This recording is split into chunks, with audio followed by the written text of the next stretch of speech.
This is Canon Fodder, episode 12. My guest this week, well, let me start with this. I used to think I was the Forest Gump of the literary right, and then I met Christopher Sandbatch. He's a writer, he seemingly knows everybody, and he's everywhere at once. Good evening, Chris. How's it going, man? Forrest Gump's a good way to describe me, though, but it's not necessarily for the reasons you think. It's because I don't know anything. Is actually the real reason. I just stumble through life. Well, there goes Curtis Yarvin. You know. Yeah, you started a Yarvin-esque blog. Why don't you talk about that real quick before we get into Faulkner? This is one of these real funny things. Yarvin-esque is thing. I get described that way all the time, but I don't see it. You know, I will when somebody shows me like something really specific, and I'll be like, oh yeah, it's there or whatever. But I really think that's kind of it's an example maybe of the anxiety of influence or something like that. Because I was reading his blog back in 2007. I was 17 when I picked up the Yarvin bug. So. I've been reading him a long time, and I'm sure some of it's kind of soaked in. But I actually prefer to think that the style that I've kind of developed is probably more result. Because I mean, I've met him at this point, and I feel pretty safe in saying that he and I probably draw a lot of influences from the same places. And my actual writing style, if it can be said to be one, the two most influential people. First, most is Tom Wolfe, the writer from Virginia. And then, of course, the other one is the one we're here to talk about tonight, who actually, in 10 years or so of doing podcasts and this sort of thing, I have never once made an ex officio pronouncement about William Faulkner before. So this is somebody, William Faulkner's been part of my life since, I was in 7th grade when I was first assigned a William Faulkner book. And I was introduced to him in a different way than most people do. Most people will get, what is that? Have you ever read A Rose Family? I have not, no. Yeah, I was going to say that's another one. This is like a real interesting combination, because I am like one of the most Faulknerian people imaginable. And here you are. You've stumbled into this. You stumbled into this. You've got Go Down Moses with me. And this is not by any means what most people would consider baby's first Faulkner book. In fact, when we get into it a second, I'll explain why I think this may be the most difficult Faulkner novel to read. It's certainly the most difficult to talk about because it's very unusual. It's very stuck in it. It's out of a very specific time in the history of literature, and it's almost easy like, is this a novel? Is it not? We'll get into that in a second. But I first read The Reivers, which was Faulkner's last novel, when I was in 7th grade. And of course, you can tell by the way I sound, I'm from Faulkner country. He's been a part of my life ever since then. Maybe too much of a part of my life, depending on who you ask.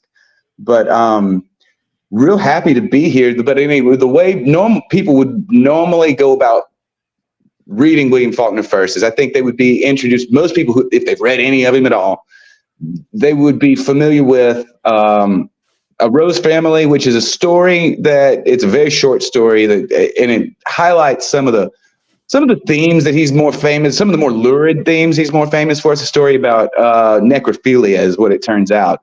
And then if there's another book that people have read from William Faulkner, it's going to be As I Lay Dying is the one that's frequently assigned in like high school literature courses and that sort of thing.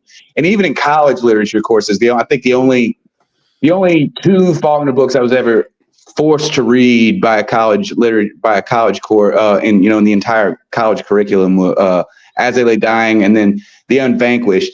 People who come at Faulkner from a right-wing perspective are usually gonna read The Unvanquished first, and that's kind of a baby's first Faulkner book. It's just a collection of short stories that happened during the Civil War. This one is a bit more mercurial, okay? And I was tweeting about this because I've been thinking about him lately, and I don't want to get because I know Art of Dark has done a show on William Faulkner. I haven't listened to it because I don't really I don't really listen to podcasts or anything, but I know they do great work because I have listened to them in the past before. I don't know what they covered. And, I know we like to do, you don't like to step on their toes too much because they've got a like hard niche right there. But one of the things I was thinking about William Faulkner is that one of the amazing things about him is that he is a great writer. In my opinion, he's the greatest writer in American history, in terms of just pure literature. Like and there's all kinds of reasons that, I think this. One of them is, he probably has a higher international standing than any other American writer. And that's because America is famous for not, holding its own artist up very well. But Faulkner has a strong following in France, in Italy, and the other thing that I've been doing recently is I've been into Latin American literature, and through Borges's translation of The Wild Palms, which was the other book that we were thinking about discussing here. It's actually my favorite of his books. Through Borges's translation of The Wild Palms, he is probably the most influential English language writer on all of 20th century Spanish literature. Hemingway? No, I don't think Hemingway. I don't know. Well, that's a small digression real fast, but how much Spanish have you ever read Bolaño or? I own Bolaño's novels. I haven't read them yet. Yeah, I own them. They'll snap back shut, as soon as I open them. But I was reading, and really 100 Years of Solitude. Well, the entire genre that Spanish literature through Gabriel Garcia Marquez and that sort of thing, the genre or the generic thematic branch that Spanish literature is famous for is magical realism. Right. And really, when I was going back through this book, I actually decided that this text right here might be one of the earliest examples of what we call magical realism. I read that. I read that in this as well, especially the story The Bear. The Bear has some sort of magical qualities. His name is Old Ben, right? Yeah, Old Ben. Yeah, so Old Ben, who is the titular bear of this story, he definitely has some magical qualities. Because you notice, especially reading the follow-up to The Bear, a story called let me get my Delta Autumn, right? As soon as Old Ben is dead, civilization moves into the forest, and it's no longer the hunting ground that it once was.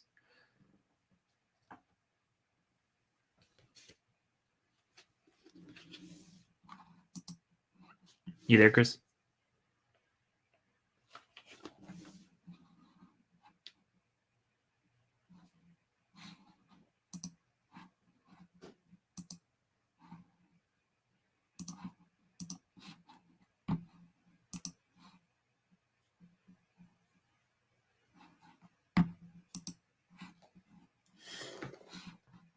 I don't think we've really even introduced the title of the book, which is Go Down Moses.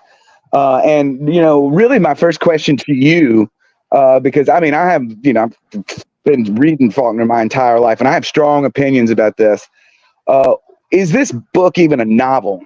Is my, sort of my first question is like, how would you describe Go Down Moses, the book? Because this text has kind of a fraught history. In that it's existed, and it's existed in a number of forms. Almost all the material that appears in it appears in another form in Saturday morning news, whatever. And so there's always been a debate around this book. Is it actually a novel, or is it a collection of short stories? Is sort of my first question that I have for the great T.R. Hudson. I would say that it's. It occurs to me that the label doesn't even matter. It's kind of this in-between thing. It's both at the same time, which is a political answer, I suppose. But, I would say that The Bear is greater than the sum of Go Down Moses, if that makes any sense. The Bear, the piece is greater than the sum of the whole. I've never heard an inversion like that before.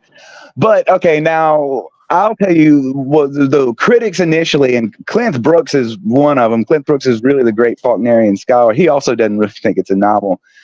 Faulkner himself used the phrase novel to describe it, so there's a little ambiguity.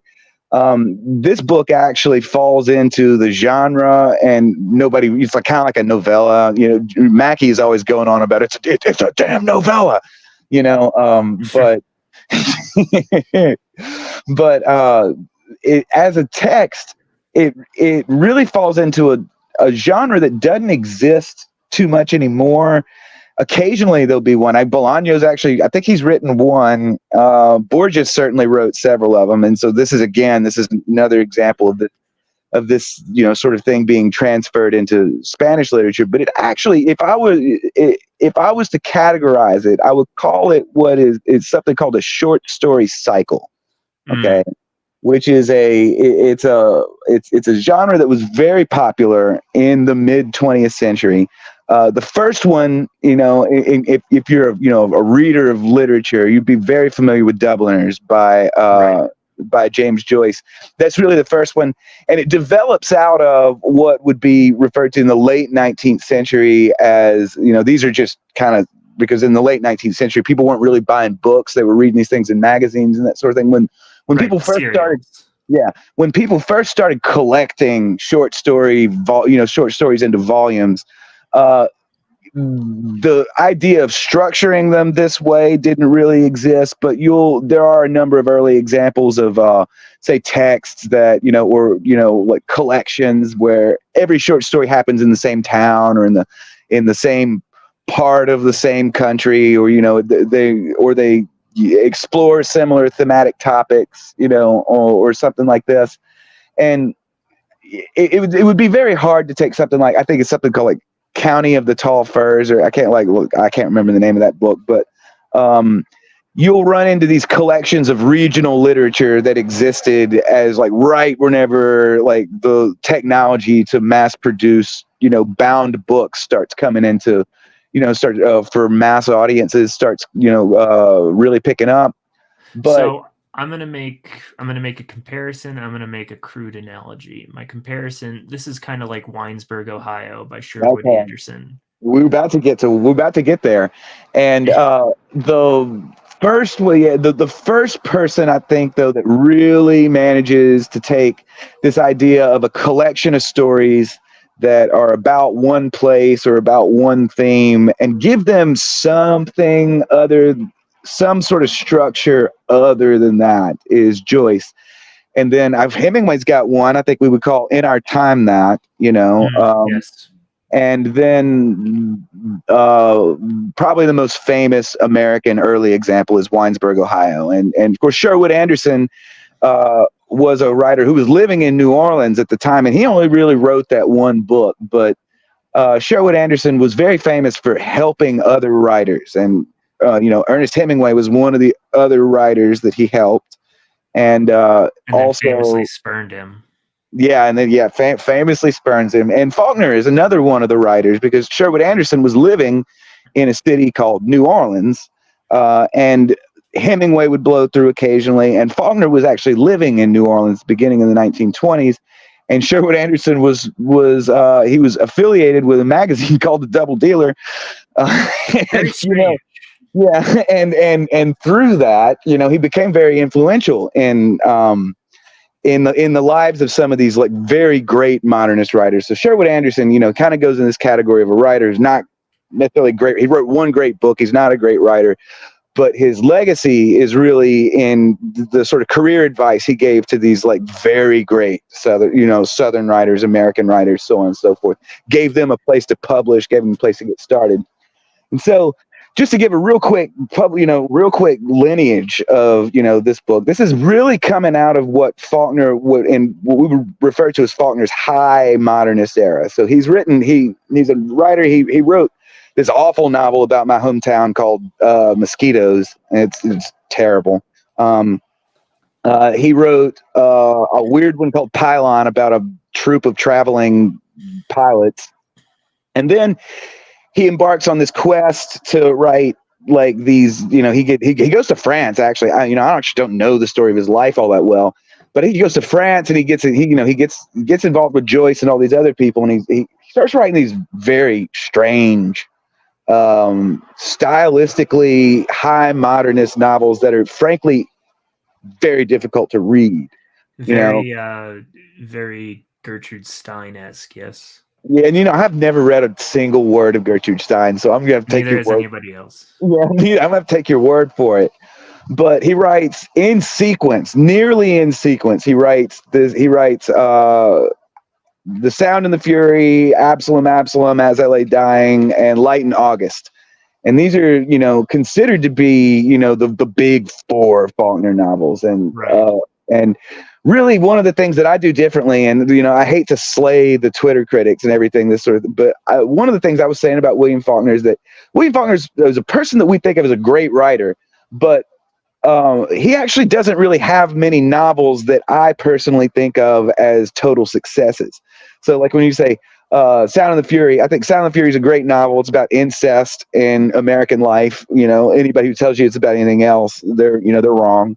But it kind of fails because he's got this incredible 3 sections of it. And then that first section where the retard is talking is nearly difficult, is almost impossible to parse. And it turns people off reading it. So like, okay, stylistically, it's a failure. He makes $20 on this novel. Right.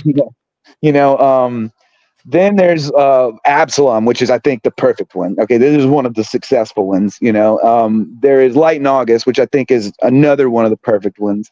There is As I Lay Dying, which he conceives as a comedy, and hardly anybody can tell that it's a comedy. But over the course of writing these 4 novels, he's also not made any money. Okay, and so then he decides, he's like, well, I got to change my tune up a little bit. He starts and he writes this one, Sanctuary, and he makes money on it and this sort of thing. But by the time he gets around to writing Go Down Moses, he's actually, really kind of given up on the things that we would refer to as very formal, high modernist text. I mean, this is not an easy book to read by any means, but it's not as opaque as some of these earlier ones. The only thing he's really doing here is playing with the structure of it. And so what this thing is it comes out, it's 7 stories. It's 7 individually published stories that together kind of start to hang together. And the way I like to explain this is that it's kind of like free verse. Like, you're familiar with the poetic form of free verse, where each subsequent line doesn't necessarily rhyme with the last line. Right. And the crude analogy I was going to make about this collection or novel, if you want to call it, would be like in pop music, they have the concept album. Yes.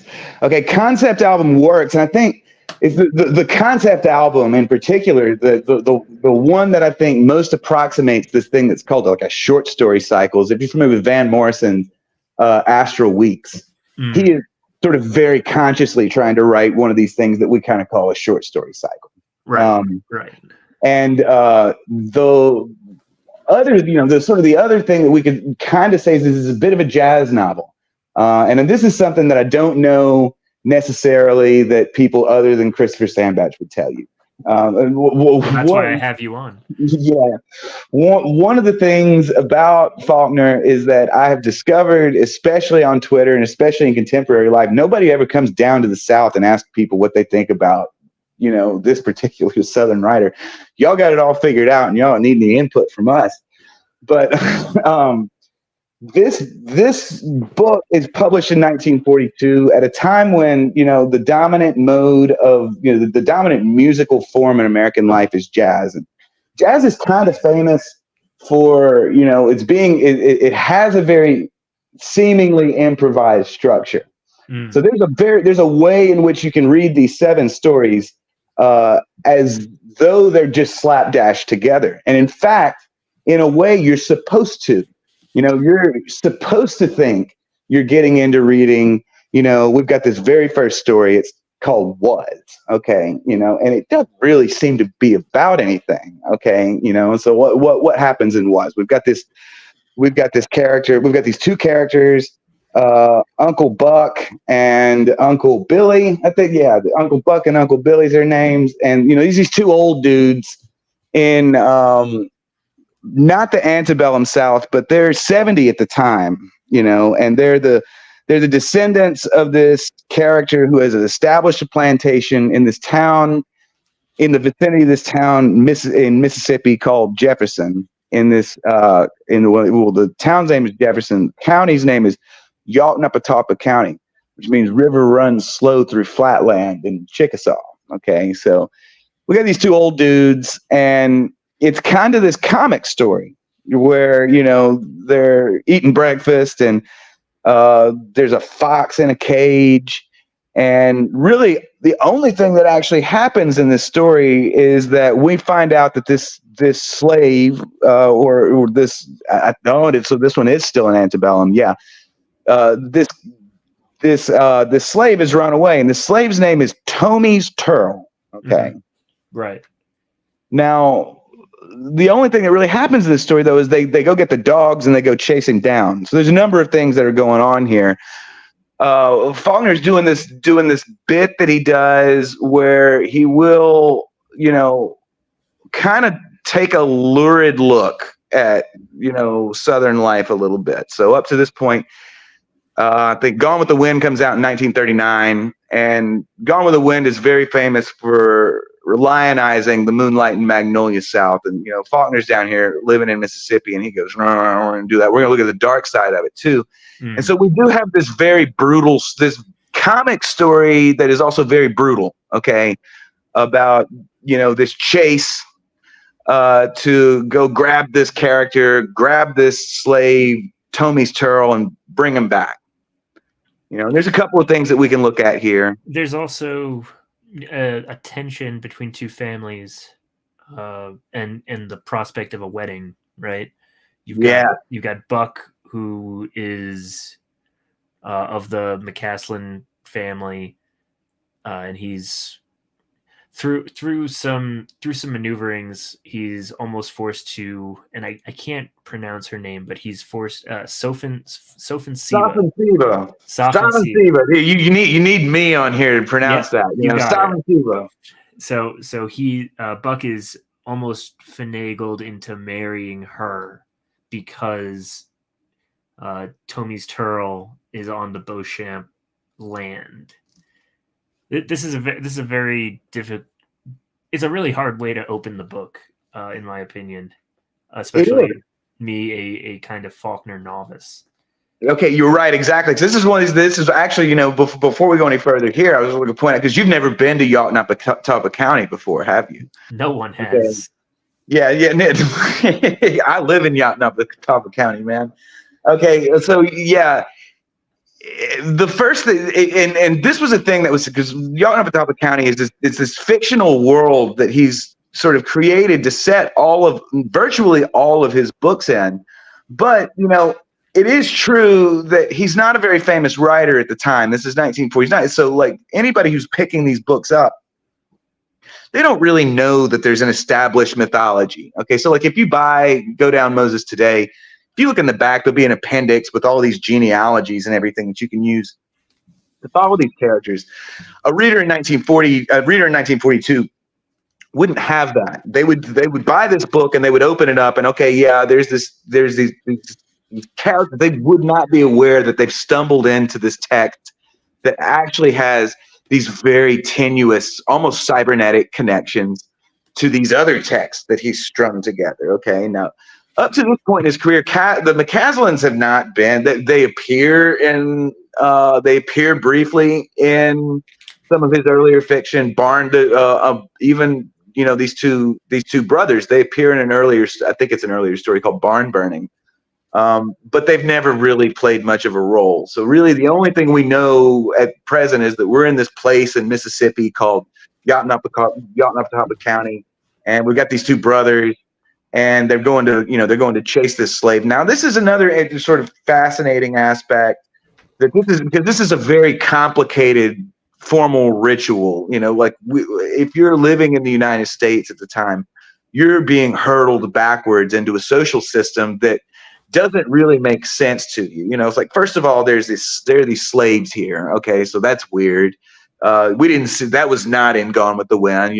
Like this is not the Gone with the Wind depiction of slavery. This is a kind of brutal depiction of slavery. I mean, like we're going to get dogs to chase these people down. We're More going, Django Unchained, right? yeah, right? Yeah, there's no Django Unchained. So like they're being exposed, especially Northern audiences, especially international audiences, might be getting exposed to like a kind of a firsthand. Faulkner was not old enough to remember this firsthand, but he's old enough to remember. He was old enough to grow up around people who remember this sort of thing firsthand. So he's describing, viscerally, the way people that he grew up around would have, described going to chase down runaway slaves. And then we have this second, we're going to the Beauchamp house, okay.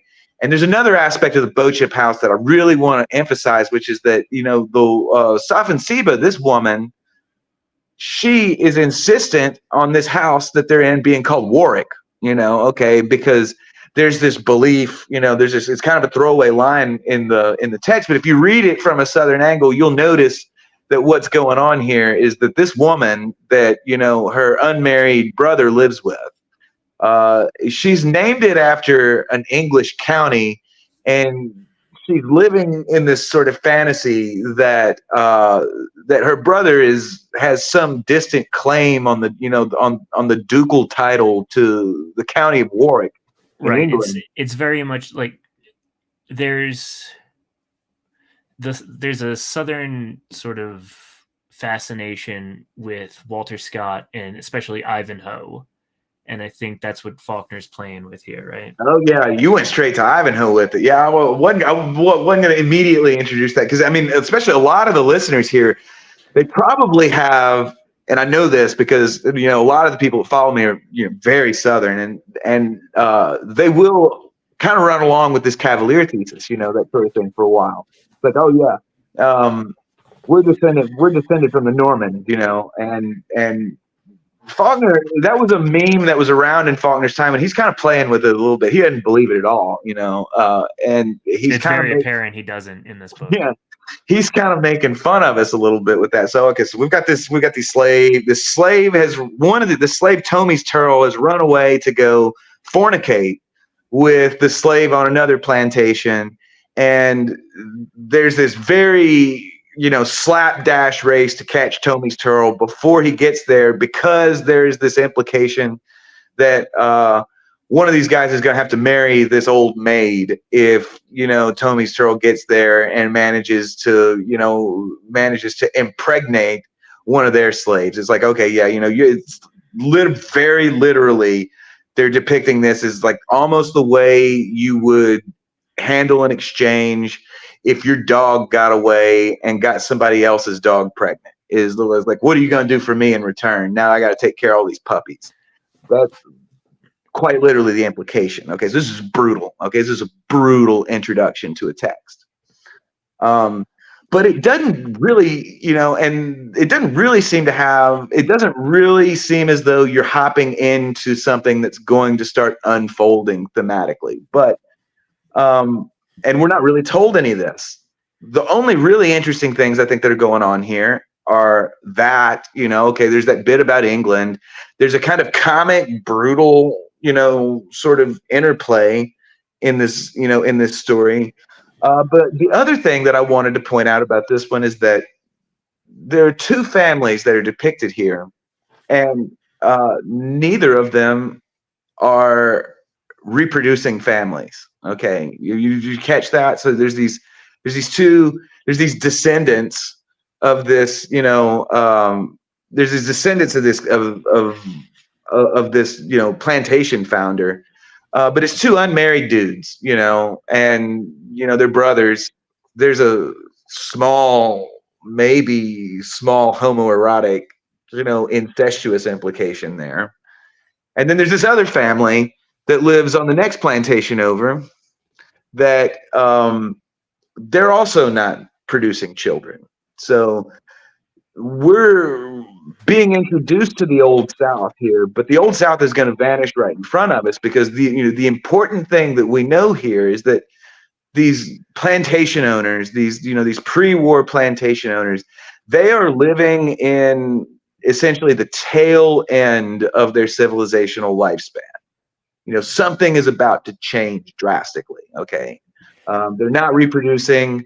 They're chasing their slaves down, something, this sort of thing is going on, but there aren't any children here. There's no There's no, Shinzo Abe there yeah, to yeah, tell there's them no, to have sex.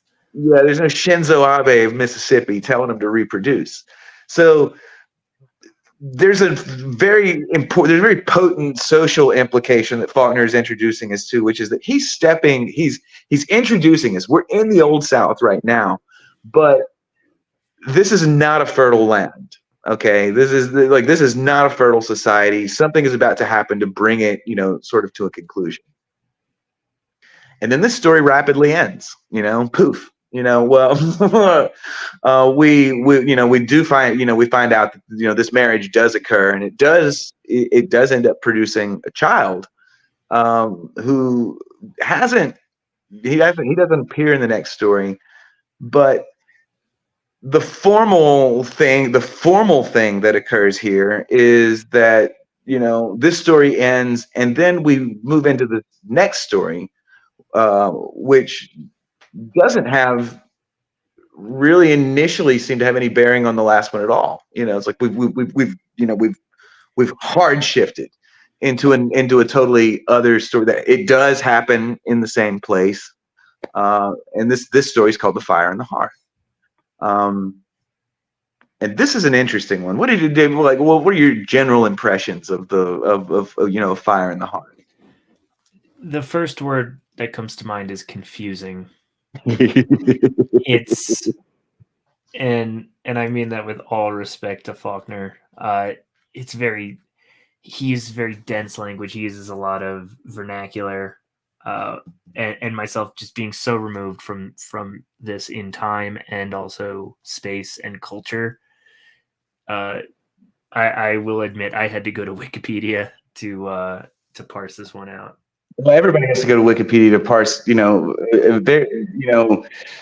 almost all of them. The first thing that's sort of interesting that we find, and I guess we could help readers along with this, because we're introduced to this character Lucas Beauchamp, and he's got the same name as the other family from the previous story, but he's black. He's also ancient. He's 67 years old at the start of this story. So we have hurtled forward in time to what for Faulkner at the time, right? It would have been, this story happens in the present, he's this character and we slowly find out he's the son of Tomies Turl and this slave that he's run away on. Tenny. But really the only thing the story, this one really sort of serves to complicate that family narrative. And because we're being introduced to the black side of this family, okay? And one of the things we haven't really been told, we weren't really told is that the original McCaslin he's been messing around with his slaves, and this character Tomies Turl is actually the half brother, the half brother of these two people that are chasing him down. Okay, so now we've got this kind of delayed horror that's been cast backwards on the first story. So now something suggesting a structure starts to appear, and again, this story, I also have a difficult time with it. I also didn't point out, this is one of the most difficult Faulkner books to talk about, because I've read it probably 5 times, and I've read it a different way every time.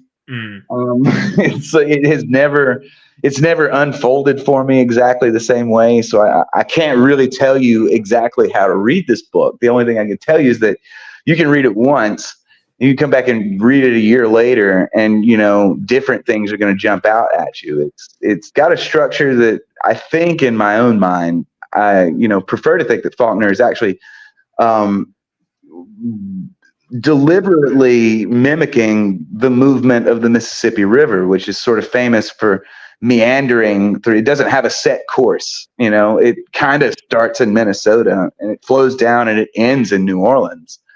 But in the intervening space, the lushness of the Mississippi Valley that is also going to start being introduced later in this novel is it essentially a function of the fact that this river moves side to side and it twists and turns, and it has seasonal floods that will wash out channels that change the very granular course of the river. And the novel itself is very the book itself is very serpentine in the sense that it alters and it meanders a little bit. Your earlier allusion to jazz is well Yeah. founded, I think. Oh, I forgot. I was just whenever I was talking about this, I was like, okay, yeah, that was the jazz thing that you didn't finish talking about earlier. But yeah, this is the sort of the jazz structure of it, which is that it's loose. It comes off as slapdashed or improvised, but as you progress further into it, things about stuff that you've already revealed, things that you've already read start to be revealed. And again, the story is kind of low key. The only thing that's really going on here is that this character, Lucas Beauchamp, who lives on the McCaslin plantation, who is, he's in a spat about the existence of a liquor still. Okay, that his and of course this happens after the repeal of prohibition. So really, what you do is you got these two old black dudes that are distilling liquor, and they're in a dispute with one another. And Lucas Beauchamp is mad because he's got to go. First thing he's got to do is go dismantle his still, so nobody realizes he's got one back there. And then he's got to go essentially bitch at the plantation owner, about the opposition illegal distiller. So we're in serious plantation sociology here, which is going to be complicated somewhat by the fact that you're generally going to expect, and readers at the time would generally expect, a character like Lucas Beauchamp, who is just this old black dude who's living on this plantation. We're going to expect him to be very diffident towards, his employer. But we're told a number of things. Lucas Beauchamp has as much money in the bank as Carruthers McCaslin does. It's like, oh, well, whenever they interact with one another, McCaslin is, and he's not real comfortable with, sort of looking down at Beauchamp, Right. And then we sort of, this is whenever this implication starts to come out that, okay, these two guys are related. So there's a very uncomfortable family element that's being exchanged between these two figures. Okay, so as uncomfortable as Carruthers is with the situation, towards the end of the story, you have Lucas's wife, right, asking Carruthers for a divorce from Lucas. So there's still this, as uncomfortable as Carruthers is with the arrangement, there's still this obvious deference that they have. Right. But you're not really aware whose power is whose. Okay. And this is like, so there is, and this is really if there's a nasty subcurrent to Go Down Moses. Go Down Moses is actually the only novel that Faulkner writes where I think he ever attempts to take on the question of race in the South. He's taken on the question of race before, but this is the only time he ever really explores the curious aspect of it in the South, which is this strange power relationship that exists between white people and black people in this plantation sociology. Okay. So we're actually left, we do know at this point that Lucas Beauchamp and Carruthers McCaslin are members of the same family. And to most people, to most readers, we're going to see an obvious power dynamic here. Well, it's not fair that Carruthers McCaslin runs this whole damn plantation, and Lucas Beauchamp is living in what it's a sharecropper's shack, but really it's a slave shack. It's the shack that was that the slaves occupied would not be any different. Yeah, they changed the name, but it's maybe they put a coat of paint on it.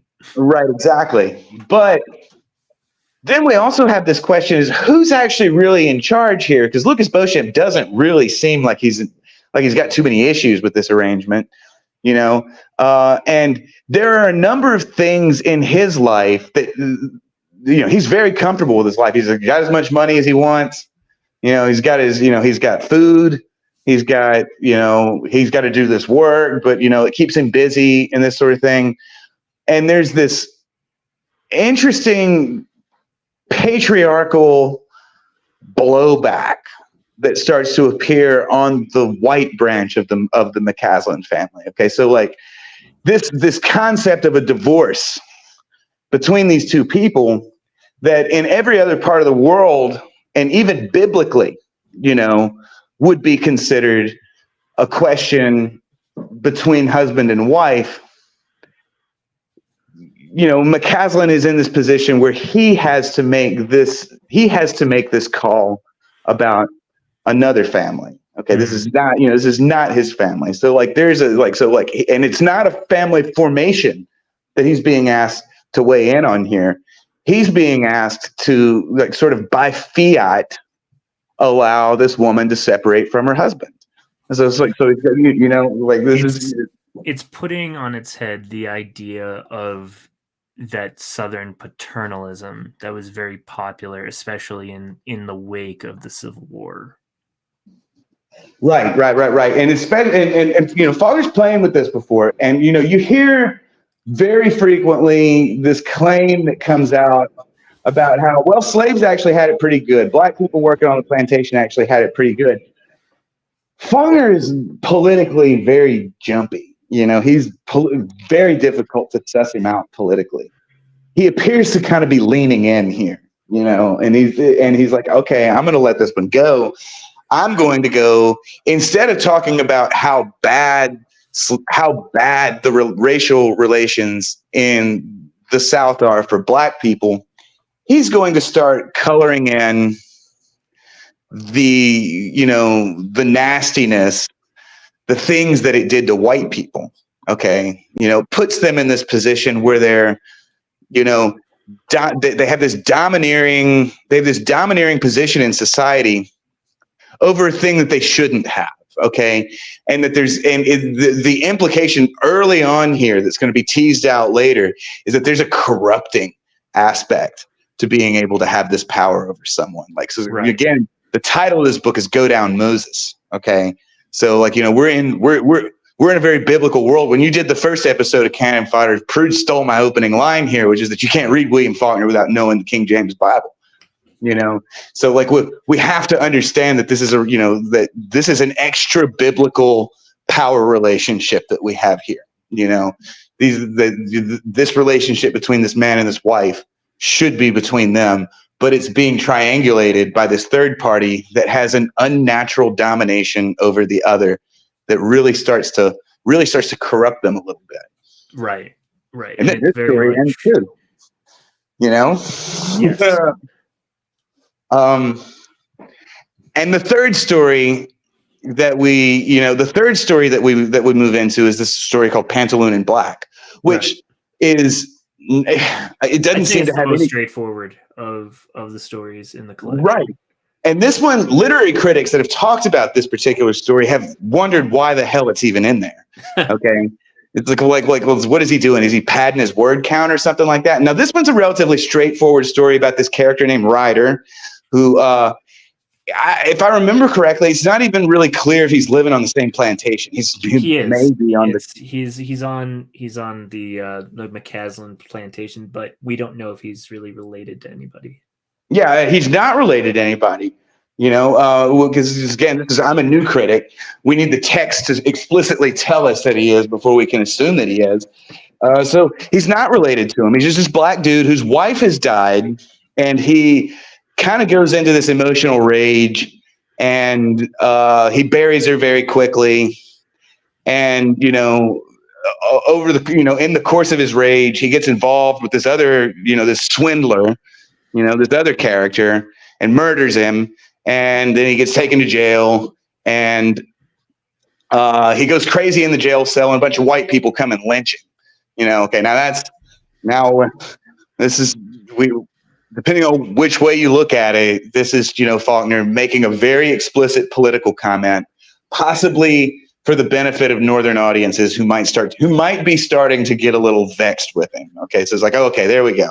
There's a return to the morality, the kind of civil rights morality that that we're looking for from him. This is a man who has been emotionally wrecked, and instead of giving him some space, these crazy white people haul him out of jail and lynch him. So to go back to your earlier point about the position of whites in society, this is a perversion of justice, just as the previous story, you had McCaslin perverting marriage in a sense.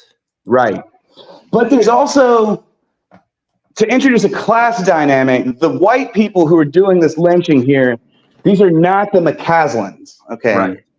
This is a separate sort of, because the old, the classical Southern social structure is one in which there is there's a group of people that are definitely the planters. Okay. Mm-hmm. And there's a group of people that are definitely the slaves. But then there's also this other sort of intermediate group, okay, that are the free whites, the overseer class. We'll call them yeomen, I guess. That's fraught. Okay, that's a fraught pronouncement. Some of them might be yeoman freeholders.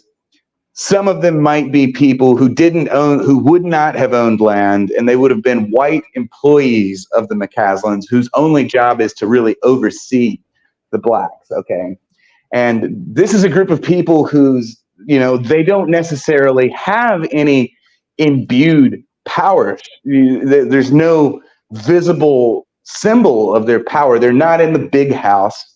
They don't own the land. They're almost as poor as the blacks that are working on this plantation or in nearby, the nearby freeholder areas. The only thing they really have is whiteness. Okay. And this group of people, and one of there's a very anarchic aspect to this, this story, because the McCaslins are largely, both the black cat McCaslins and the white McCaslins are largely absent. Okay, so in terms of the structure of the book, this thing that appears, and to return to my jazz analogy, this thing kind of lands like a blue note in jazz. The blue note is the note that gives Southern music its very mournful wail. Okay, right. Which is it's one half step off the. I think some music nerd's going to jump in. It's like one half step off the major pentatonic, I think is what it is. But there's this note called the blue note that gets thrown in to kind of give Southern music its very characteristic sound. And so this story, Pantaloon in Black, it's a kind of it's another dark comic interlude. There's also a very anarchic element to it, because there are no real sources of authority in this story. We have an emotionally distraught black man, and we have what appear to be these sort of anarchic Knight Rider type white people who just go out and lynch this guy, and nobody says anything. Like, nobody stops them. Nobody really. There's not even really a moral lesson that's implied. You're given the impression that if Ryder was a McCaslin, he would be treated differently. Yes, if he was a white McCaslin or if he was a black McCaslin, you Yes, yes. know. So now, and I don't know, just to point out, because we're going to start really introducing these themes in these next three stories, that maybe this black family that we've looked at in the previous story, that may have something over on the white family, because they're kind of getting a little bit of a free ride. You know, he gets to hang out in his shack, distill whiskey, doesn't have to make any real decisions about his life. All he has to do is go up to the big house and leverage his white cousin, and he can kind of get his way. Okay. Maybe he's implicated a bit in this as well. You know, maybe there's some aspect of his relation. Like, so here's the question. Lucas Beauchamp has been introduced as this black character that has a significant amount of authority on this plantation. Where is he? You know, if we're gonna start talking about, marginalized communities, or like the Gramscian organic intellectual, or, indigenous tribal structures, where is Lucas Beauchamp in this story? Like, where is the righteous black man who's going to stand up and say something? Or why isn't he going to go get Carruthers McCaslin and say, somebody do something about this? He's absent. Is there any moral culpability there? You know, like is he participating in this injustice with his absence? This story that doesn't seem very interesting at all starts to gather some moral valence. Yeah, in that context, right? I'll go back to the jazz analogy, because part of what they say about jazz is it's about the notes you don't play. Yes, well, in this story, it's about the characters who aren't there. That's exactly what's going on here. So, like, yeah, then I was actually you were going to do the jazz analogy. I was going to use the Grateful Dead, and I've decided not to use the Grateful Dead today. That was something the Grateful Dead used to say. This is where we play quiet and you listen loud, because you're also supposed to be listening for the space between the notes, and that's exactly what's going on here. It's the absence of the plantation's moral authority structure here that really condemns it. I was thinking before we went online, if there was a Canon Fodder bingo card, let's say, like some fans of shows create bingo cards of their favorite hosts who do, the same thing over and over again. The free space for mine would be mentioning you, and the free space for you would be mentioning the Grateful Dead. Can Sandbatch go through an entire stream, an entire show, without bringing the Grateful Dead up? And in fact, he can't. It can't. It hasn't happened in 2 years. Every time I've gone on a show for 2 years, I've found whenever I leave here tonight, the bar that I'm going to go hang out at, the bartender there, every time I come in, she says, "You going to talk about the Grateful Dead tonight?" And I'm like, "Yeah, probably." Well, I like the Dead, and I think one of my favorite songs by them is probably "Addicts of Their Lives." In the Addicts of My Life. Yeah, that's a great one. Yes, that's a good song. I love it so much. I know the title by heart. I knew most of the title by heart, and that's actually probably more than most hardcore fans of the Grateful Dead can say about any of the songs. Anyway, so back to the novel, right? Right. Back to the novel. We're moving into the core three stories, right? First with the old people. Well, tonally, again, almost in a very cinematic vein, there is an abrupt caesura here. Okay, so it's almost like again, to recall the very famous book, or the very famous movie that has come out 3 years before, Gone with the Wind. Gone with the Wind famously has an intermission. Right. Okay, and Faulkner is a very cinematic writer. People don't give him enough credit for this. His especially this middle period of his life. These books have a very cinematic element, and he's almost deliberately conjuring what we might call, an intermission. So it's like and these are all short stories. There's been 3 of them. One of them is kind of long. Fire in the Heart, that's kind of long. I think it's got three chapters. It's just got 3 chapters to this story. But there's not a whole lot going on. We've set up a lot of things. We've started to ask a lot of questions, but then there's this like caesura, and like imagine Scream goes dark, okay, because a number of things haven't happened. This character who's going to emerge as the moral center of this novel, of this book, hasn't even been mentioned yet. Okay. So there's this, cutting down moment. And then, and like really, whenever I mention this, I get like goosebumps pop up on my skin, because we get these three stories now that are, in my opinion, possibly the most thematically hard-hitting and emotionally devastating stories ever written in American literature. And they're called, in sequential order, The Old People, The Bear, and Delta Autumn. Okay. If you want to introduce them, well, as I'm actually really interested, what are your initial impressions of these three? So it's weird because they're very disjointed stories. It's three stories, right?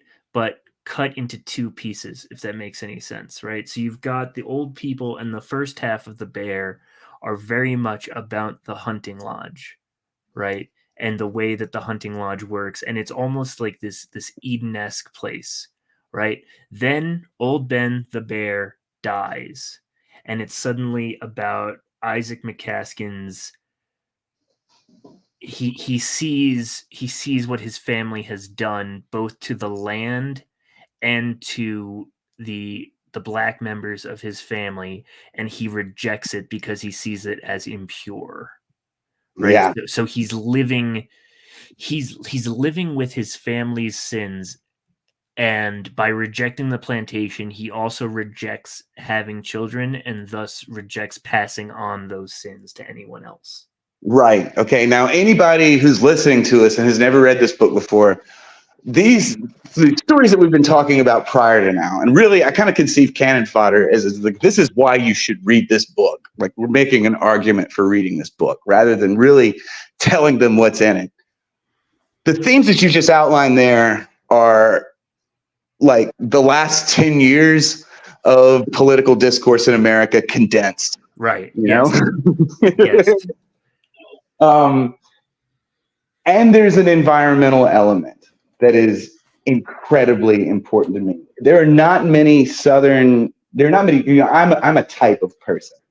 I mean, you've never met me. Sometimes I forget you've never actually met me. I'm a peculiar type of person. Oh, I know that just from talking to you. Yeah, and there's a type of person that you can run into in the American South, and you can look at these people and you can tell, have you read The Bear? And you can almost tell by the way they dress, by the way they walk, by the way they carry themselves in a space, if they're aware that this text exists, because it is an excruciatingly painful text to read. It's a cathartic text to read, and I'm really bundling all three of these together. But in all of Faulkner's work, I don't know that he ever explores the deep richness of the American Southern tradition. At the same time, he's embracing what is ultimately its darkest aspects. Okay, so like this is like where those of us, we will like to lean on some sort of plantation tradition. We'll like to lean on, this bold outdoor. Our connection to nature is a thing that's very important in Southern life. We're outside all the time. We do a lot of hunting. You've got your cavalier culture, right? Yeah, the cavalier culture, but at the same time, we have this terrible relationship with domination of other people, domination of the land, exploitation of the land, exploitation of the Native Americans, and then because Faulkner can't ever do anything that's morally black and white, he's going to blow back, and he's going to implicate all of them in our own sins as well. Okay, so just to sketch these out, And that's also a very Old Testament sort of condemnation, right? yeah, It's not only like you're paying for your sins, however small they are, through the actions of another, right? right. So think of like the Assyrians or the Babylonians attacking Israel, right? It's like God is using these other civilizations to punish the sins of the Jews. Who are them? Yeah, exactly. Okay, this is exactly the relationship that's being established. But to sketch the plot, and oh my God, like this is the moment, and this sort of ties is like, how do you explain? Because whenever you told me, you're like, and I was like, I don't. There are some stories that I can't really. I read one of them today. I read the last section of the bear today, and I was thinking to myself, how to describe these things. I don't know that I really have a way to do it. Like the plot of these things swirls around me. I can tell you in basic terms what happens. Okay. But I can't really tell you what happens because it's almost a text that has the temporal aspects of it. It speeds up and it slows down. It speeds up and it slows down. It doesn't seem, it's not parsable. Okay, so like, and this is where we're really getting to the high aspect of what makes Faulkner the greatest writer in American history, in my opinion, and why whenever you go into any university library and you go into the literary criticism section, there are there's about 20 books that Faulkner wrote. But the section on William Faulkner will take up 3 shelves because people in particular have been banging their heads against these books for 3 generations now. And just the section on these 3 stories might be a whole row in a library shelf because no one has ever really managed to disaggregate the plot element here.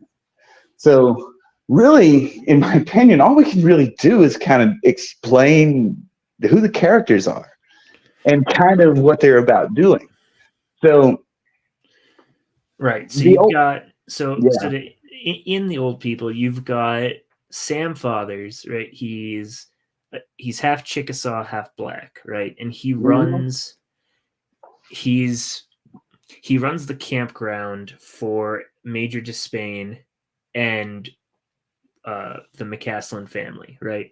He's also Isaac McCaslin's pseudo father, but also just like he teaches him how to hunt, and Isaac becomes like this amazing hunter, right? He's and to bring it back to biblical reference, because of course we have to, he's like a Nimrod figure almost. Nimrod, yes. And then there's a Christian. I hate to bring up another writer. Go ahead. I hate to bring up another writer. But in Cormac McCarthy's last book, The Passenger, the opening scene is, I don't know if you noticed that there's a hunting scene. Yes. Okay? So yes, like that's where Alicia is found. Yeah. So this opening scene in The Passenger, Alicia Western is found hanging from a tree by a hunter. Okay. And what he does is he mumbles some things and he doesn't really know what to do, and he sort of bends down in prayer. And what we're actually looking at here, and this is the thing about like anybody who's talked about The Passenger, this is the thing I've been waiting on somebody to notice, but they never have, is that this is a Saint Athanasius pageant. Okay, this is a Christian story about a saint that may or may not have existed, that in many ways mimics. I can hear TR clicking. But it's how do you spell that? I'm kidding. Athanasius, ATHAN. No, Hubertus is the Saint Hubertus pageant. HUBERTUS.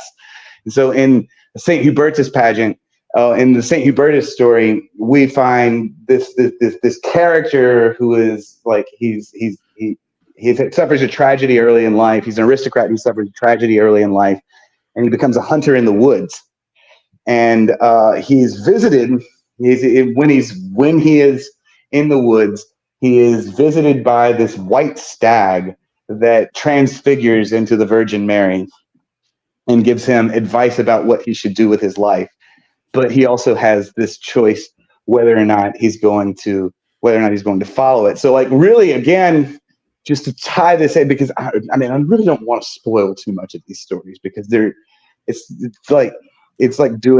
really like doing surgery on on a cat, on a very small cat.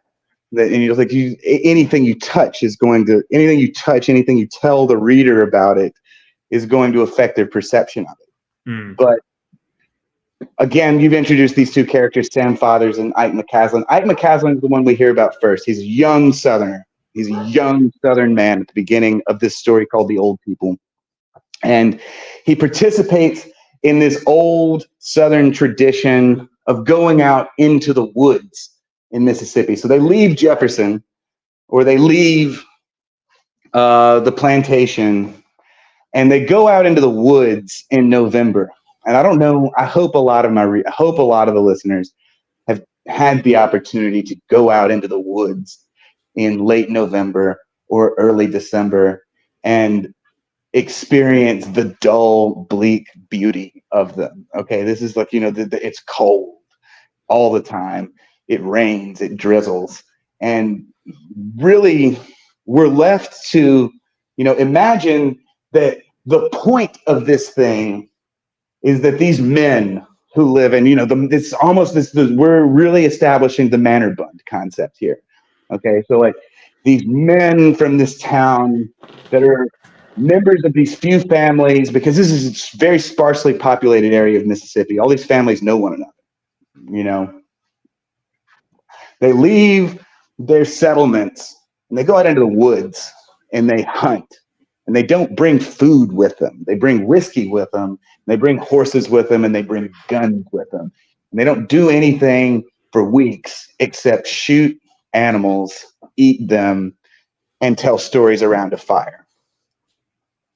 So one of the things that's interesting that's happening is that time, which is an incredible theme in Faulkner, okay, time, it's the progression of time is being suspended somewhat, because we're doing this thing where we're going out into the woods, okay, where there's no clocks, there's no, and if you recall, Sound and the Fury Quentin Compson's father said, clocks display time.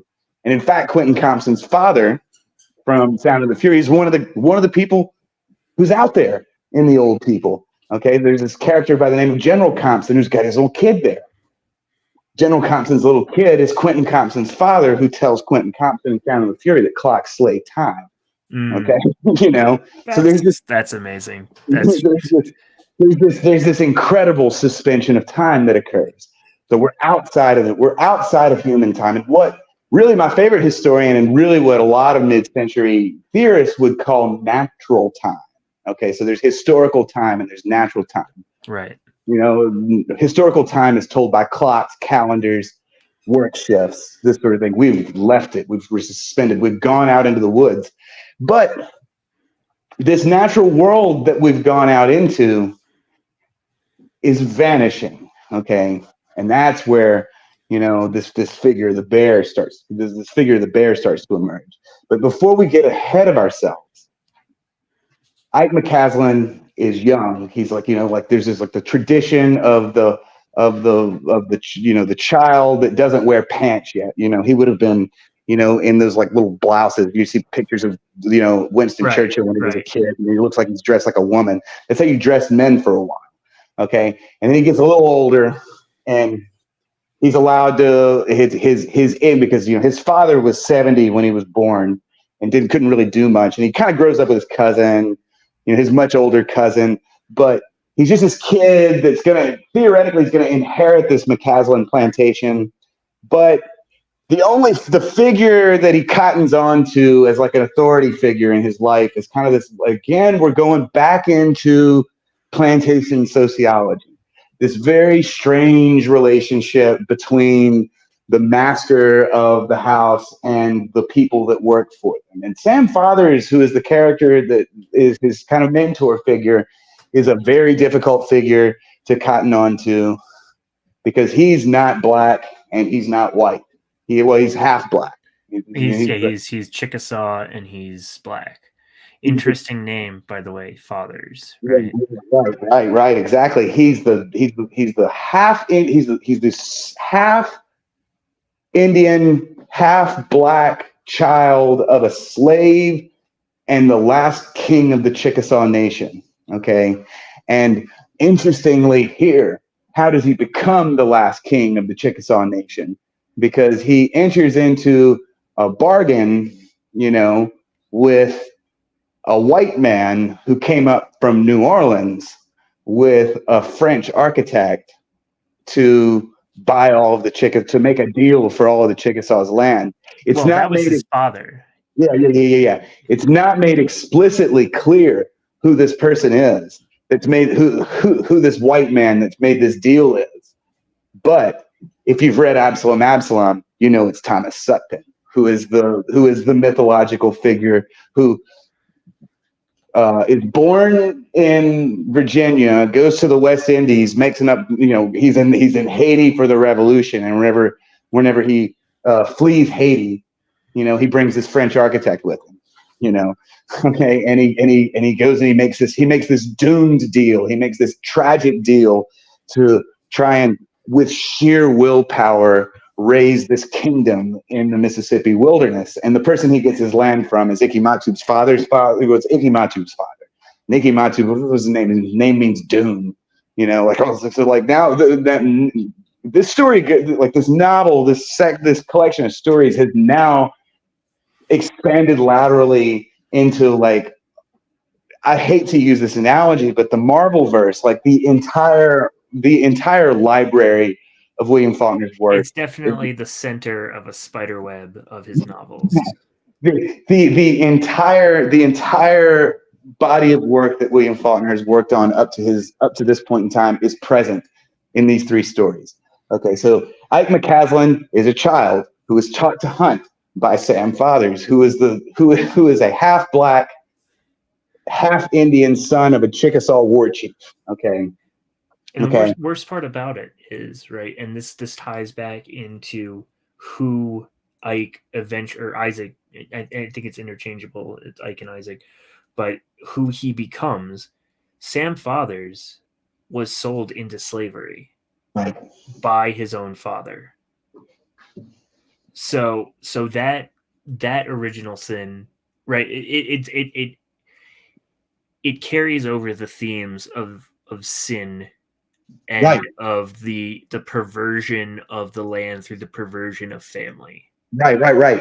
I mean, the classical narrative is that this is all the white man's fault. Okay. And Isaac McCaslin, because he's got this very strange, lineage, in that, he's this very late child of these white planters who is raised by more or less raised by half black, half Indian. He catches all of the flack. So it's all of the sins of all of these people, and the Native Americans are implicated as well here, because what is the sin of Sam Fathers is that his grandfather thought he owned the land to give it to Thomas Sutton. Okay. So, this is the original. The curse is not necessarily the curse of the white man. The curse is the fallacy of ownership itself. Okay, and this idea that that the Native American or the Native American could give the land to the white man, and that the black man is there. He's allowed himself to be mutated by allowing himself to be, forced into this servitude and into this, into this agencyless group of people. Okay, all three of these racial groups of people have combined in themselves to commit this devastating sin on the land itself, and we find them and in the old people happens, I think probably the year it would have happened. We're going back again. The temporal structure of the novel is strange. It happens in 1860, and then it catapults forward to 1940, and then whenever we do the old people, we're going back in time now to probably around 1877, because Major Despain is present and General Compson are both present. General Compson was a general, he was a Confederate general during the Civil War, and he's old at this point in time, but he's still alive. This is late 1800s, early 1900s at the latest, and all of these men are continually, they feel some primal call to go out into the wilderness where time, the time of the white man and the black man, and even the time of the Indian himself, are suspended, and they kind of revert to prehistorical man. They have guns, It becomes man versus nature. Right. And it's not man versus nature. That's in literary terms what we're going to talk about. Yeah, quite clearly is a man versus nature, aspect. And they're the personification of now. We're told that nature is disappearing, through the course of the old people, and especially the bear. We're told that nature is disappearing, but the figure, the figure that most clearly represents nature itself is this figure, Old Ben, who is this gigantic ancient black bear, okay, who lives in, and what you're also not told, but it's implied, is that this bottomland that they're in, because if you know the environmental history of the American South, this part of the world is really divided into two types of land. There's the upland, and then there's the bottomland. The upland is mostly like slash pines, and this is mostly where agriculture is done. You can't do much agriculture in what's called the bottomland because it's downhill and it's very close to the river. And it floods, right? Right, exactly. So yeah, it floods all the time. So, and the trees are different. The trees grow much closer. And the trees are different. They're deciduous. So in late November especially, there aren't going to be many leaves. So they're going into this wilderness, but these, to paint the picture around you, there's not a lot of leaves on these trees. The leaves have already fallen. So they're in this kind of blasted wasteland of kind of flooded, swampy areas, and the trees are going to be these white trunks that don't have many leaves on them. So it's almost as though they're doing their hunting in the graveyard of this area. That is, we later find out, because of Sam Fathers, the implication here from Sam Fathers is that this is the land that this is the land that was cursed from Thomas Sutpen's attempt to dominate it.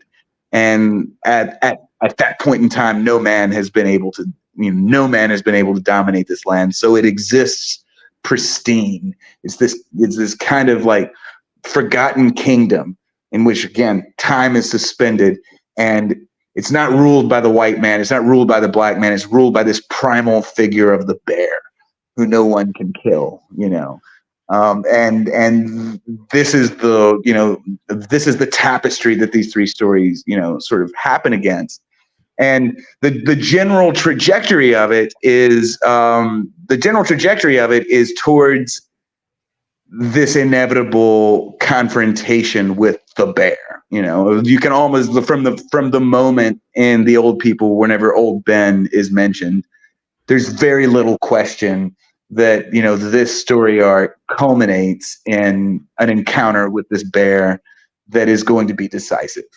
I think you already said the bear does get killed. I was going to leave that part out, but we're not.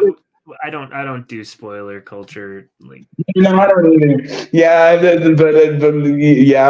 don't really either. Yeah, I don't know why I would leave that alone. But yeah, sort of what does sort of eventually happen is that we have this Bildungsroman type,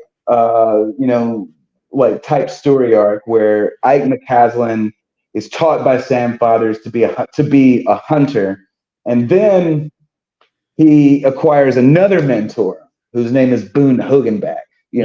Okay, and Boone Hogenbeck is a white. He's half white and half black. I think he's like no, he's a strange combination of racial admixtures. He's like part Indian because he's got some Chickasaw blood to tie into Sam Fathers. But I think there's all he's got all three of these combinations of of sort of of the races that populated this land in the previous century that are sort of like coursing in him, and he's this very coarse figure that we would almost today, if we ran into somebody like Boone Hogenbeck today, we would say this man is the platonic form of the Scots Irish people. you know he's this like cantankerous, hard drinking, lazy son of a bitch. He doesn't like doing any kind of work at all. The only thing he really likes to do is drink and hunt. And because he's such an entertaining character, he's kept around. But again, to bring back to like what is going on out here, in addition to being this sort of, another aspect of this primal wilderness that these people are going into is that, it's all men, no women are brought in. And really, I mean, I don't think there's like 3 women with spoken lines in this whole, in the entire Go Down Moses story. But when they get out into the wilderness, the class distinctions and even the racial distinctions between them start breaking down. Okay. And it would be wrong, I think, to say that a meritocracy sets in, but a kind of very primitive tribal culture sets in. Like there's not really a power structure. There's not even a merit. It's clear that rather than power, it's reverence, right? Yeah. You've got the general and the major who are leading the hunt just because they are the eldest and they kind of more or less own the land, let's say, or at least it's their hunting grounds, right? But they're like in this manor bund that has formed, they are the senior figures. And the thing and because they had these military ranks, right. They were in the Confederate Army, But Ike distinguishes himself as the best hunter. So everyone, and the thing about Old Ben is, right, at first this is a regular hunting trip, but after a few of their dogs die, this becomes like a revenge trip. Right. Like they are putting an end to the onslaught of Old Ben once and for all.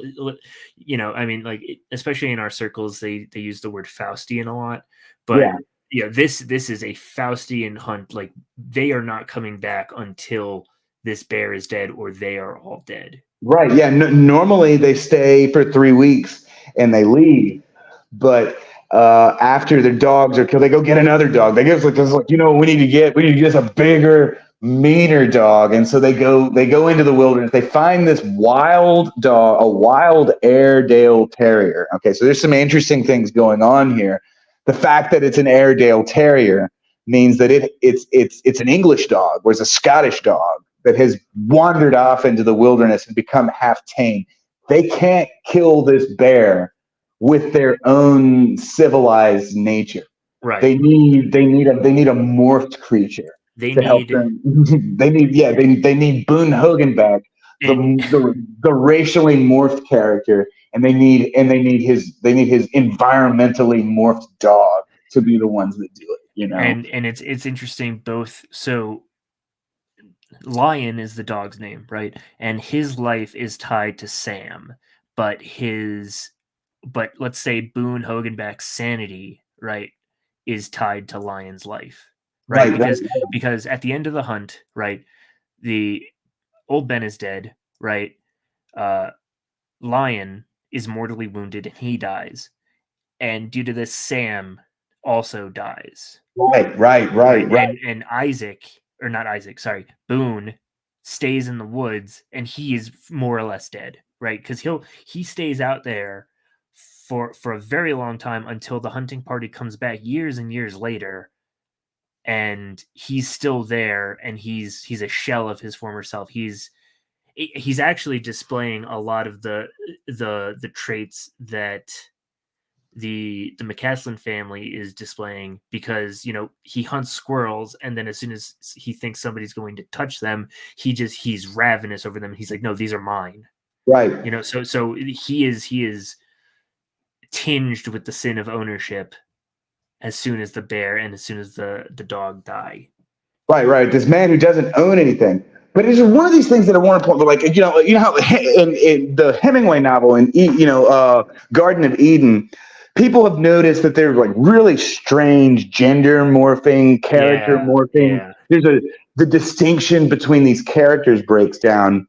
One of the things that's implied by old Billy here is that, as these characters' very existences start to depend on one another. So whenever they leave the English world, when they leave the white English world and the white English, hierarchy, again, no explicit power structure appears, but they start to take on aspects of one another. They start, because they become like a tribe in and of itself. Okay. And ultimately, and here's the Faustian aspect of this story, whenever they kill the bear, whenever this bear ends up being killed, they also dissipate. Okay. It kills the tribe. Yeah, the bond that has held these people together starts to dissipate, and the wilderness starts to dissipate. So we're left with this implication that there was something like a holistic extratemporal whole. And of course, the name of my blog is Ecologica Americana. Right. So you can imagine, and this is the story that planted this seed in my head many, many, many, many years ago about this kind of strange worldview that I have, which is that this, if we were put it in shitlib terms, it's like this rhizomatic entity that is this, these tribes that exist in the woods. But the tribe has this symbiotic but adversarial nature, relationship with the wilderness itself. But at the end, they've made this sort of Faustian bargain, and the bear dies, and they also dissipate. They start to fall apart. And then again, there's a pause. And this is one of these things that is really sort of interesting about this text, is because the bear exists in three different forms. The text, the bear exists in three different forms. And the first one and the third one don't include this fourth coda section in the book, The Bear itself. But the novel version does. The version that is in Go Down Moses does. And if you remember, Ike McCaslin, is like pointed out, he's formally the heir to this plantation. Okay. Right. And I think he's 29 when this section. He's 29 when this section happens. Time passes, and he goes through the genealogy of the McCaslins and the Beauchamps and his whole family, and he realizes very quickly that his family tree is more like a Christmas wreath. Right. Okay, now there's a couple of things that I want to point out here. The book that he's using is a plantation ledger, correct? Yes. Okay.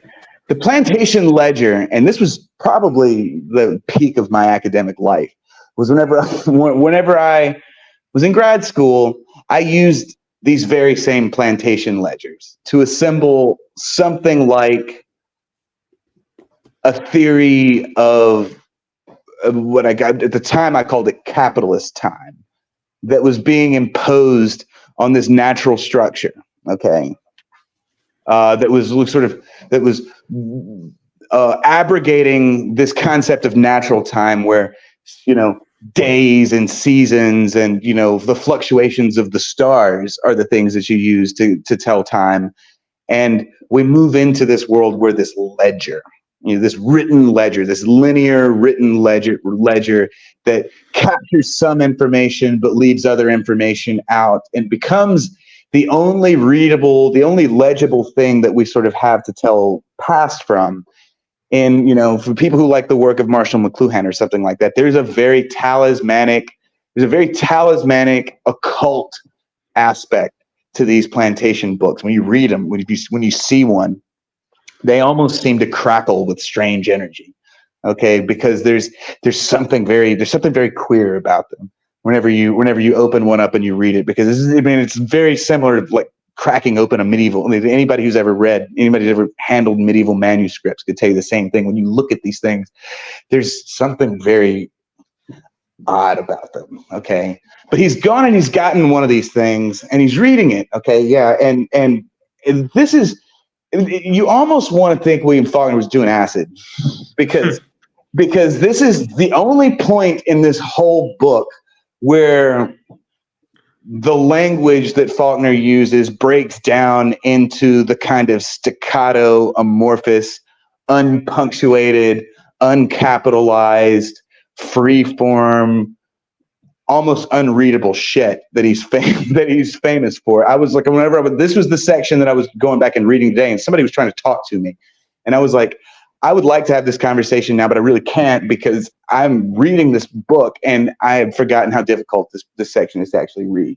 So what happens is Ike McCaslin has, he's come of age and he's gonna go take possession of this land, but he's read these things, he's read these things and he's learned these things about his past, that there's a black side of his family and there's a white side of his family, and this white side of his family has been dominating this black side of his family, and then there's all the time in the backdrop in his past there's this experience with this manor bund, and there's this experience with this extra historical temporality. Okay, this way of telling time that produces a more holistic, a clearer conscience, a more clear distinction between right and wrong, a more clear distinction between good and evil. And he's attempting to reconcile that, his own experience, with the things he's discovering about himself and the past. And the decision that he comes to is that ownership, it's not necessarily just white on black.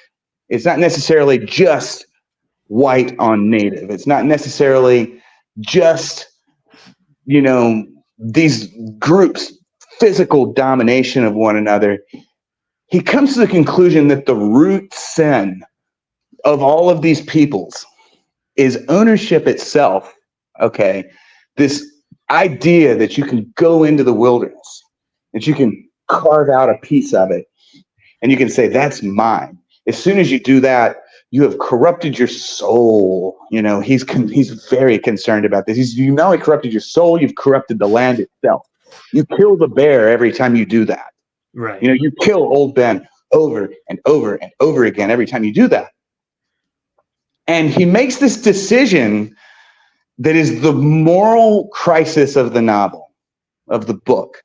And he decides, he's like, I'm not going to take it, And then his cousin attempts to convince him otherwise. And they enter into this almost this very psychedelic, almost platonic dialogue back and forth, where his cousin's attempting to get him, take it. And he says, no. They're having this very, it's very difficult to read, in fact. And if you're from the South and you read this and you know anything about your own past, this text really reads as it just rips your heart out. Like everything that you think about yourself is on the operating table here right now, and you're forced to question everything that you've ever learned. You're forced to the anti-slavery narrative, the pro-slavery narrative, the narrative of manifest destiny, the Cavalier narrative. They're all on the operating table. They're all up for discussion here. And then Ike McCaslin makes this decision. He doesn't take it. And you're actually left with this question, has he made the right decision? Because it's actually not real clear what he thinks about his own decision, I think he immediately starts trying to rectify the wrongs that he's done, and it doesn't really seem to work, does it? No, it doesn't, especially when he tries to literally make amends with I think it's Tommy's Turtle's children, right? He's living in Arkansas, and he tries to give him money, you know? So, okay. We're coming very close to time. Yeah. But we have two more stories to cover: Delta Autumn, and then the titular Go Down Moses. Right. Delta Autumn. I would say that it answers the question that you're talking about, because in Delta Autumn we see Carruthers and Ike. They go back to the hunting ground, right? And while Carruthers, he's the one, he owns the plantation. Ike does not. Ike has eschewed ownership. He's eschewed family. He doesn't have any children of his own. And what does he become? What is he doing? What is he doing? A carpenter. He's a carpenter. He's trying to turn himself into Jesus. Right.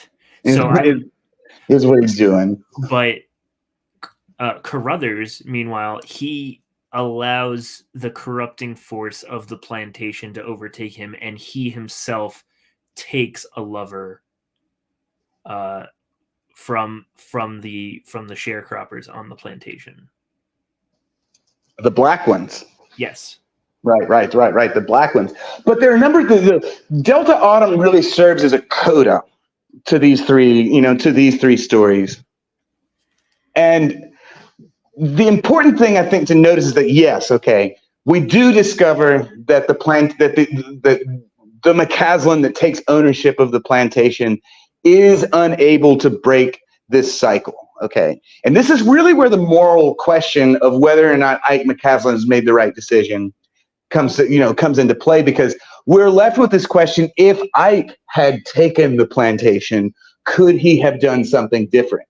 Because he has the historical experience. He's the man that Sam Fathers lives in, that Boone Hogenbeck lives in, that all of these other tentacles of this whole book that have occurred, he's the font of wisdom.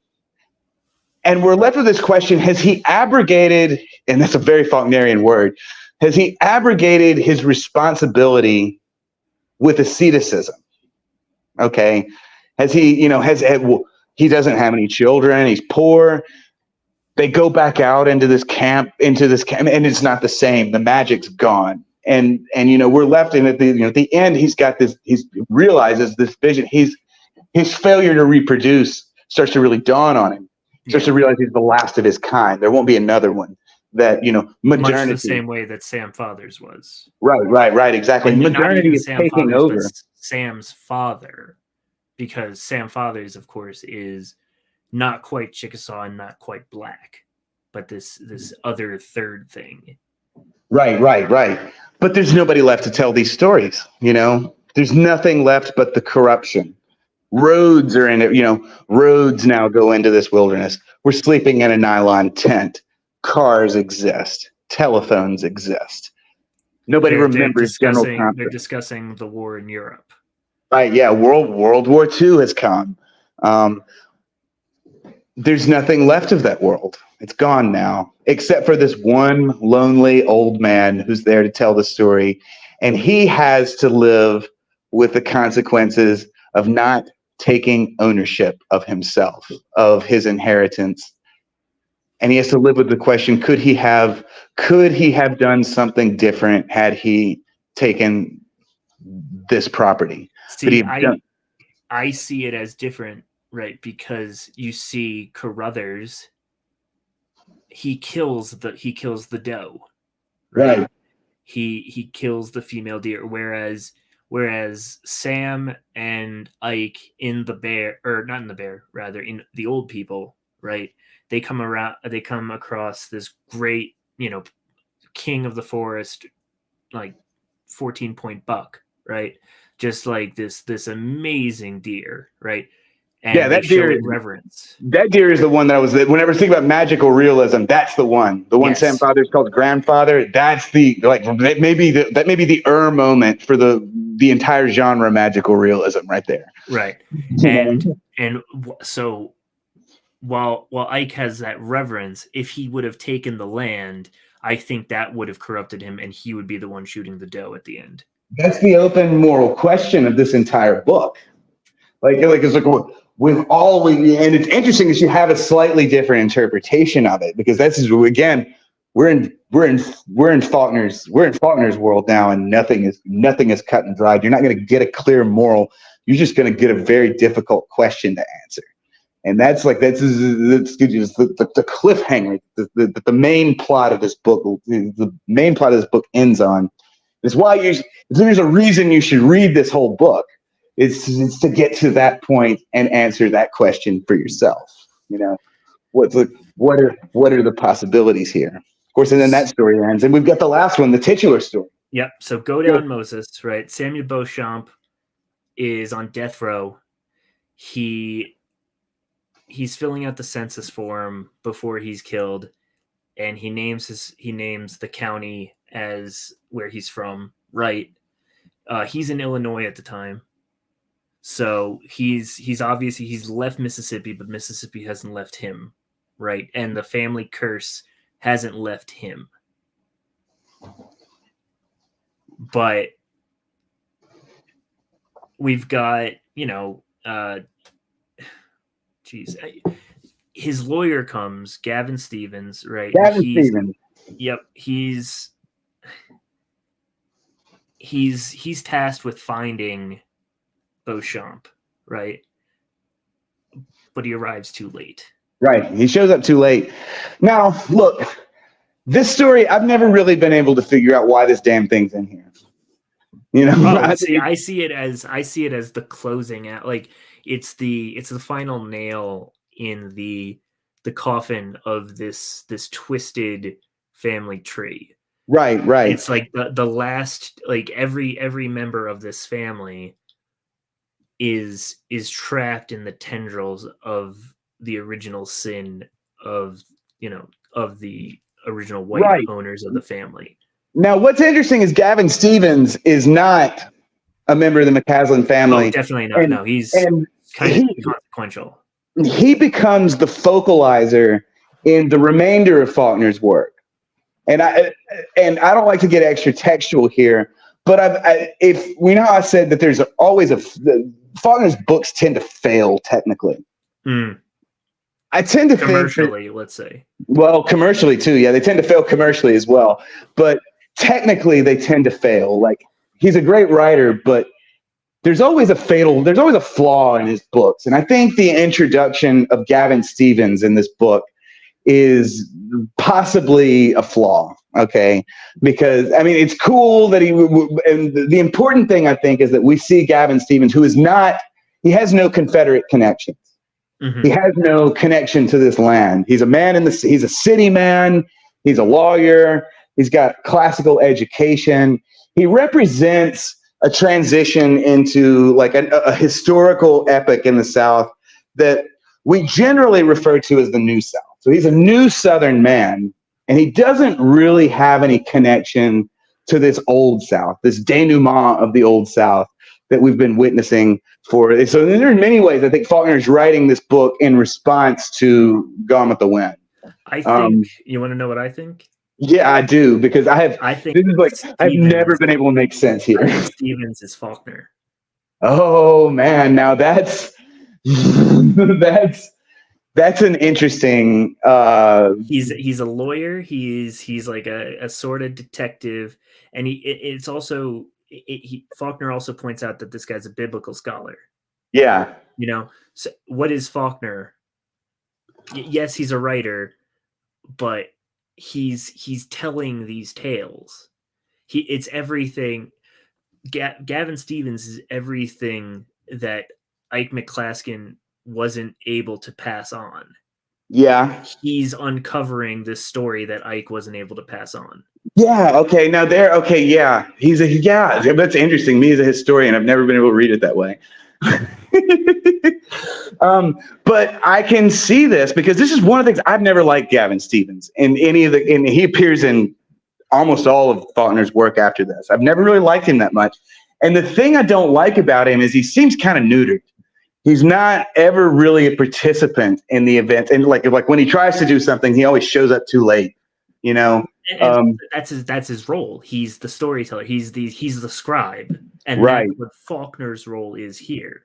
He is telling the story of the South, and the reason he does it in such a nuanced way is because it is not for him to interfere, as it is not for him to pass judgment. Oh man, that's great. I am just gotta soak that up for a minute. I learned something new about. I think you're right. That's cool. I've never really considered this angle before. I like it. I like it. And so then we have this kind of like, again, it also serves as a bit of a blue note where it's this thing. There's another story. It doesn't have a happy ending. Yeah, no, we have to end on a sad ending. It has to be futile. Yeah, in Dungeons and Dragons terms, rocks fall, everyone dies. You know. Yes. It's like Hamlet. Just everyone's dead at the end. Mm-hmm. And Gavin is the Fortinbras who's kind of just coming onto the scene.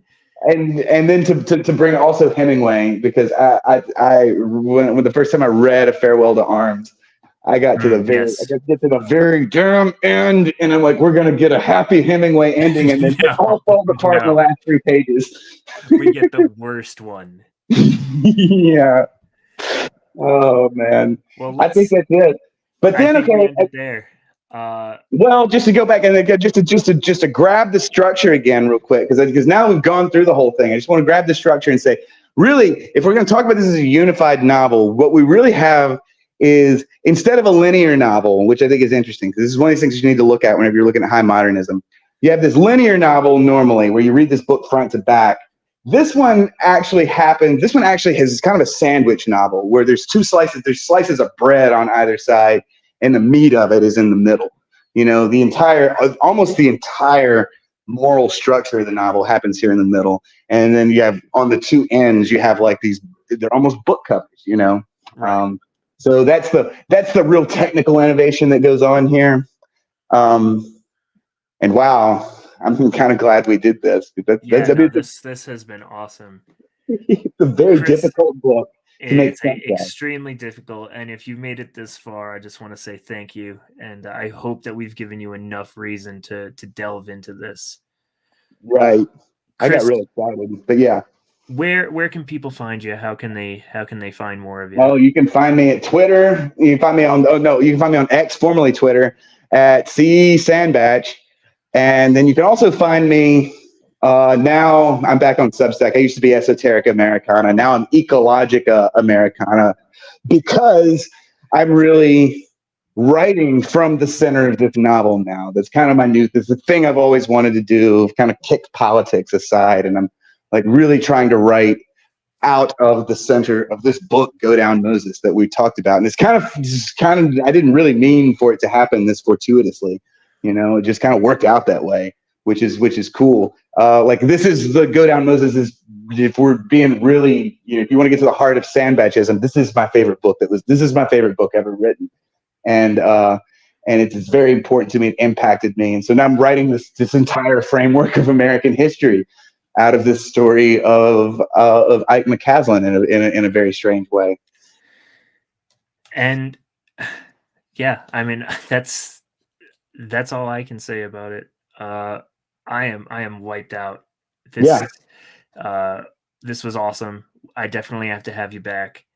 And if you made it this far, I want to say thanks again. Please support the Double Dealer. You know where to find me. We'll put all of Chris Sandbatch's links in the description. And until I figure out a better ending, I'm just going to say goodbye here. Y'all have a good night.